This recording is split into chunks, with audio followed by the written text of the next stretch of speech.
Dumadaloy na po ang mga plano para sa muling pagbuhay sa matagal na raw papel ng Pasig River sa paglalakbay at pangalakal.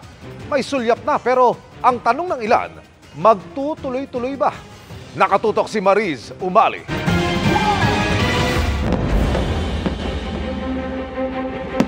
Sulyap daw ito sa bagong Ilog Pasig pag natapos ang Pasig River Development Project. Ang bahagi ng tabing ilog sa likod ng makasaysayang Manila Post Office, pinaganda para ika nga aesthetic. Showcase area pa lang ito ng mas mahabang Pasig River Esplanade na planong patayuan ng mga parke o pasyalan, pati ng mas maayos na mga ferry station para sa mga commuter. 25-kilometer stretch ito from Manila Bay up to Laguna de Bay. Kasama lang naman sa plano na 150 hectares na forest park na comparable sa New York Central Park. Kung tutuusin, pagbuhay lang ito sa dati ng mahalagang papel ng Ilog Pasig, lalo sa kalakalan at paglalakbay. Naging lokasyon pa nga ito ng ilang tagpo sa nobelang Noli Me Tangere ni Jose Rizal. Ito yung naging super highway ng mga ninuno natin hanggang ng Spanish period. Yung mga taga Laguna, taga Batangas, para tumungo ng Maynila, kailangan dumaan ng Pasig River from Laguna de Bay. Maraming administrasyon na ang tumututok sa paglilinis sa Pasig River. Pero para lalong mapalawak ngayon ang plano para sa ilog, libu-libong nakatira sa tabi nito ang kailangang i-relocate sa dalawang housing sites na natukoy na ng Department of Human Settlements and Urban Development.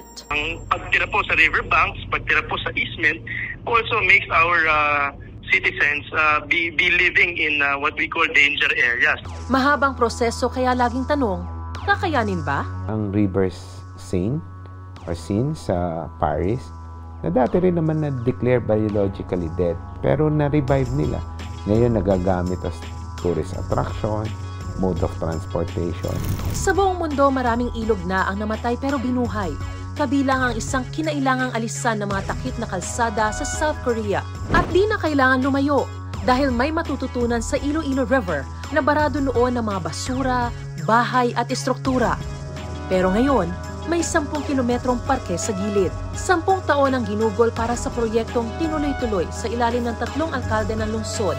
Ibig sabihin, hindi na itali sa limitadong termino ng nasa pwesto. Bagamat hindi kasama sa plano, magandang pag-isipan pa rin daw ng pamahalaan na magkaroon ng legislation o may sa batas ang rehabilitasyon ng Pasig River para masiguro ang pagpapatuloy sa proyekto sakaling hindi ito matapos sa kasalukuyang administrasyon. Dahil bukod sa pondo, kakain ng panahon ang pagbuhay sa ilog na kailangan tapatan ng pasensya at political will, alang-alang sa susunod na henerasyon.